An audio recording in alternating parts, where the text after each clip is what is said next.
mais demora, vamos lá começar a nossa mesa redonda. Vou convidar aqui, então, os nossos expositores. Em primeiro lugar, queria chamar a doutora Annelise Steigleder, promotora de justiça no estado do Rio Grande do Sul, mestre pela Federal do Paraná, doutora em planejamento regional pela Federal do Rio Grande do Sul. Vamos lá, então, dando início. Então, eu queria perguntar para a Annelise, no campo ambiental, a gente sabe que a responsabilidade civil tem uma série de peculiaridades para dar conta dos danos ambientais, né? Que tem efeitos muitas vezes irreversíveis, até como o Max colocou, né? Desmatar é rápido, mas recuperar demora, e tem impacto sobre direitos fundamentais. A gente tem, inclusive, mecanismos como responsabilidade objetiva, inversão de ônus da prova e tal. Mas quando a gente fala de mudanças climáticas, parece que tem um desafio extra, porque o dano climático ele é um dano futuro, ele é um dano difuso, e a extensão desse dano também ela é um pouco incerta. Então, em que medida que isso coloca um ônus para os litigantes nesse tema, né? E que desafios, para usar o instrumento da responsabilidade civil, a gente enfrenta nesse contexto? Bom dia a todos. Queria, em primeiro lugar, agradecer muito à Abrampa por esse convite, que me honrou muito de estar aqui ao lado de colegas pelos quais eu tenho uma grande admiração também, o Vinícius, o Luciano Lobê, o Marcos, que conheci nos congressos da Abrampa. Parabenizar a Vivian por esse trabalho, pela condução que ela vem fazendo. E queria, para que a gente possa compreender a dimensão da pergunta que a Vivian me fez, fazer aqui uma breve contextualização da responsabilidade civil a partir daquela figura que o Caio Borges apresentou, que é quando a gente fala assim, nos tipos de ações climáticas, os tipos de ações que podem ser ajuizadas, né? Então, essa figura ela vai mostrando assim, as ações estruturantes, que são aquelas ações como a do Fundo Clima, onde se busca exigir do Estado que implemente os compromissos que foram internalizados, aquelas ações que buscam aparelhar o Estado para que ele possa realmente dar conta das mudanças climáticas. Então, são ações estruturantes, são ações estratégicas que vão atuar no sentido de fazer com que aqueles compromissos internacionais assumidos no âmbito do Acordo de Paris sejam efetivamente vinculativos para os poderes públicos, se materializem em políticas públicas. Muitos poucos de nós aqui, que somos promotores de justiça, vamos trabalhar com esses litígios, falando muito sinceramente, porque a grande maioria aqui dos colegas são do Ministério Público Estadual. Então, nós estamos aqui mais próximos daquela realidade do cotidiano mesmo. Então, situações relacionadas ao desmatamento, situações relacionadas a resíduos sólidos, a poluição atmosférica. Então, quando a gente estuda o tema da litigância climática, a gente fica pensando assim, como é que eu vou trazer isso para a nossa realidade? E aí, teorizando um pouco o tema, nós podemos talvez categorizar o dano ao clima mesmo, como pensando-se aqui no direito ao clima estável, então o sistema climático sendo impactado historicamente por ações antrópicas. Então, muitos autores falam, inclusive, que nós estamos vivendo hoje o antropoceno, e esse desequilíbrio climático é um dos indícios disso. Então, nós temos essa categoria de lesividade, então, o dano ao clima mesmo, né, o dano ao sistema climático, e temos os danos decorrentes dessas modificações, que são justamente essas questões que nós estamos experimentando com mais gravidade. Então, a intensidade das chuvas, dos eventos climáticos extremos, as secas, ou seja, situações que estão cada vez mais sendo produzidas em decorrência das alterações no sistema climático. Me parece que o nosso campo de atuação ele vai incidir, sobretudo, no que se relaciona às demandas por prevenção, e aí esse trabalho que o Ministério Público realiza no controle de políticas públicas, no acompanhamento de políticas públicas, ele é fundamental. E o outro ponto, que aí se relaciona com a responsabilidade civil, é cada vez mais inserir a temática das mudanças do clima naquelas ações que são as ações do dia a dia das promotorias de justiça. Ou seja, cada desmatamento, cada situação de poluição atmosférica, cada situação de gestão inadequada de resíduos sólidos, as situações de queima de resíduos, de emissões, tudo isso acaba tendo também uma dimensão, porque uma das características do nosso tema aqui é a cumulatividade, ou seja, nós estamos diante de ações cumulativas, ações que estão sendo produzidas historicamente. Então, isso é muito importante de se identificar com bastante clareza. E aí a gente vai se deparar com as dificuldades, com os desafios, ou seja, quais são os desafios? Então, no nosso dia a dia, muito provavelmente, se a gente entra com uma ação para inibir um desmatamento, para reparar integralmente um desmatamento, e trazemos o tema das mudanças climáticas para mostrar que essa área ela é um sumidouro de gás de efeito estufa, ela contribui decisivamente para a mitigação, adaptação climática, ou seja, a gente vai trazer uma camada a mais de complexidade, de riqueza argumentativa para a nossa ação civil pública. E isso é importante. E aí tem um ponto na tua pergunta, Vivian, que é quando se fala, por exemplo, na questão de ônus para os litigantes. Quais são os ônus para os litigantes? Aqui a gente tem que fugir da discussão da prova. Eu penso que todo esse tema das mudanças climáticas no nosso trabalho, ele não pode ser colocado no sentido de que tenhamos que provar, em primeiro lugar, que as mudanças climáticas têm relação com os assuntos que nós estamos trabalhando. Nós não podemos ter que provar que as mudanças climáticas têm relação com as chuvas excepcionais que aconteceram no Rio de Janeiro ou com a seca que está acontecendo no Cerrado. Nós temos que ter uma condição argumentativa de trabalhar com os dados científicos que já são conhecidos, que já são colocados, trabalhar com essas informações que já vêm postas pelo IPCC, que já contam com apoio dos estudos de atribuição. Então, assim, se nós tivermos que percorrer um caminho tradicional, que é um caminho de discussão sobre prova do dano, prova de nexo de causalidade, nós vamos estar perdidos. Nosso trabalho não vai chegar a lugar nenhum. A discussão probatória, ela é uma discussão extremamente perigosa, porque ela vai gerar todas as dificuldades que a gente puder imaginar, a começar pelo financiamento. Quem paga por um custo desse tipo de perícia? E esse é o menor dos problemas, porque a gente já tem jurisprudência, enfim, determinando inversão de ônus em relação a custeio, enfim. Mas o segundo problema é quem faria uma prova dessas, ou seja, qual é o grau de expertise que nós demandaríamos para o caso concreto, para que se pudesse discutir se aquele determinado dano tem uma relação com o impacto produzido pelas mudanças climáticas.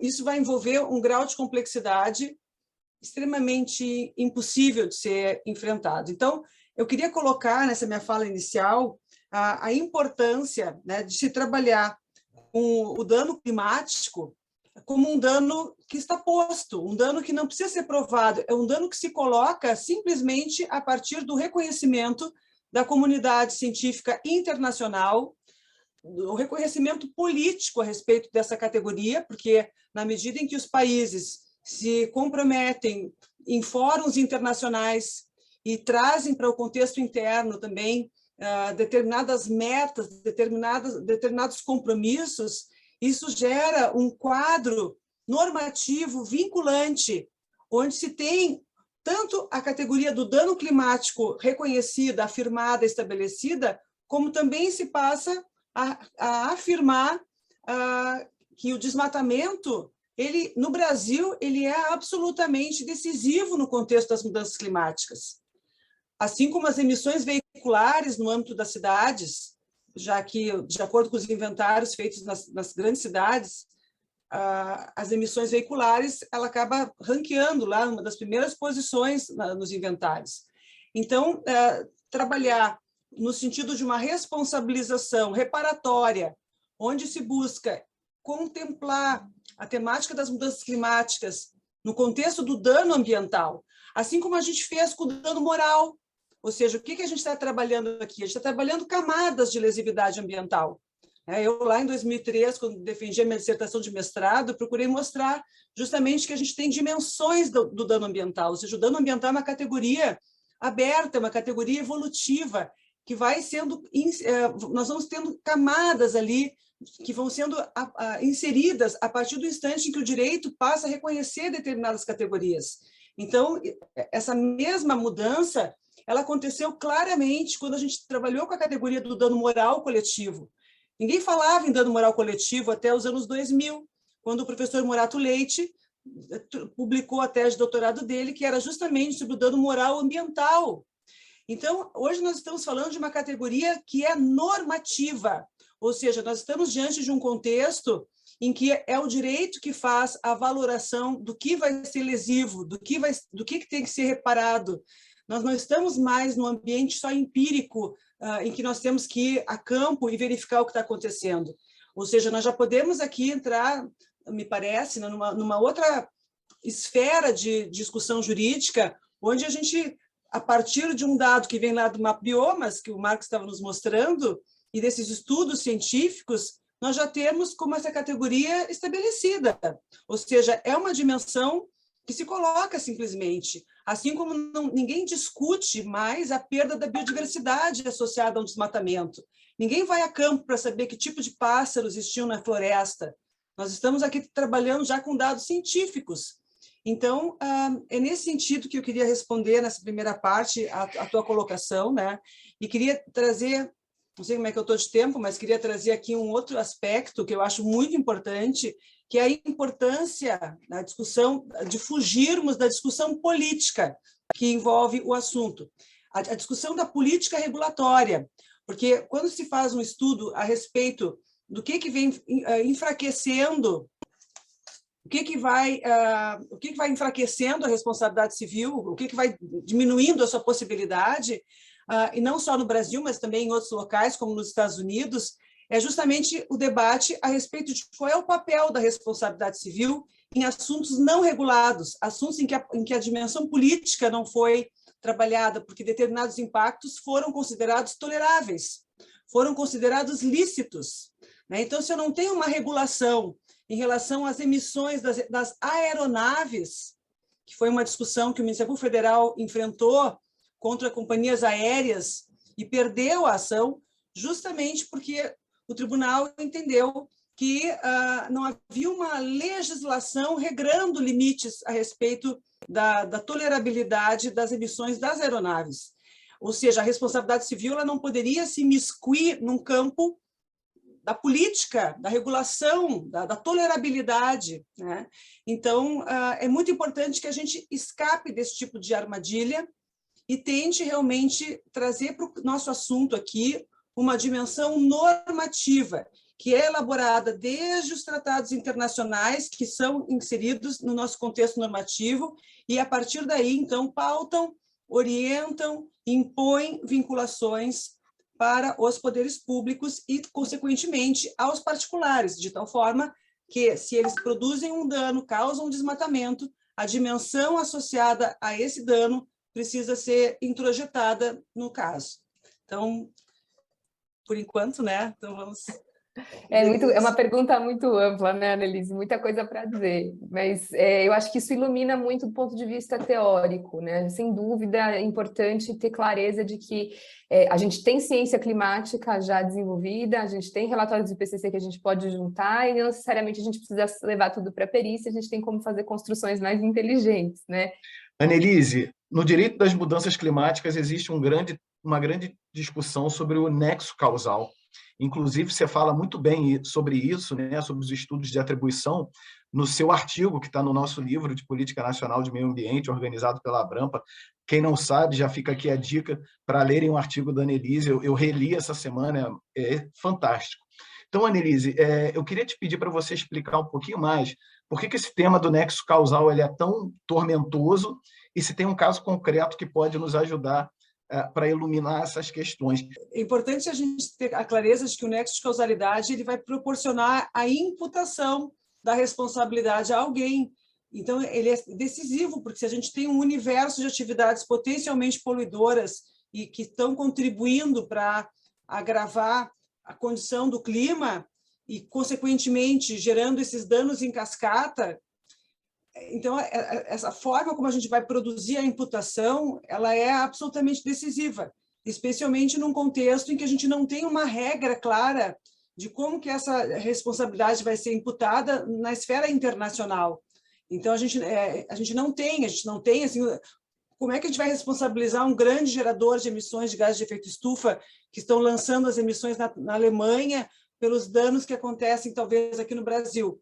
Então, como a gente não tem essa regra, os esforços todos têm passado ao lado do direito. Ou seja, então, os estudos de atribuição que o Vinícius mencionou, eles não são estudos que vão permitir uma individualização, ou seja, eu não tenho como saber se a geleira X está derretendo em virtude das emissões causadas lá na Alemanha.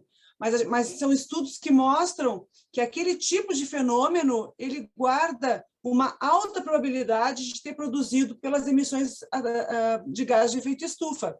Então, é nesse sentido que esses estudos de atribuição eles se mostram como uma fonte promissora. Tá? Então, eu não quero aqui também me estender, né? Mas queria salientar assim, que isso tem sido muito importante, inclusive por uma possibilidade de superar o argumento que é colocado como obstáculo, que é o argumento da gota d'água no oceano. Então, muitas vezes se considera assim, bom, mas essa empresa ela gera 0,5% das emissões globais. O que isso tem de impacto? Porque se ela desaparecer, em seguida vai ter um substituto que vai ocupar o seu local, a sua posição vai continuar lançando. Então, esses são os desafios. Tá? Então, por isso que eu insisto aqui na necessidade de se trabalhar com parâmetros normativos que sejam informados a partir de dados técnicos científicos.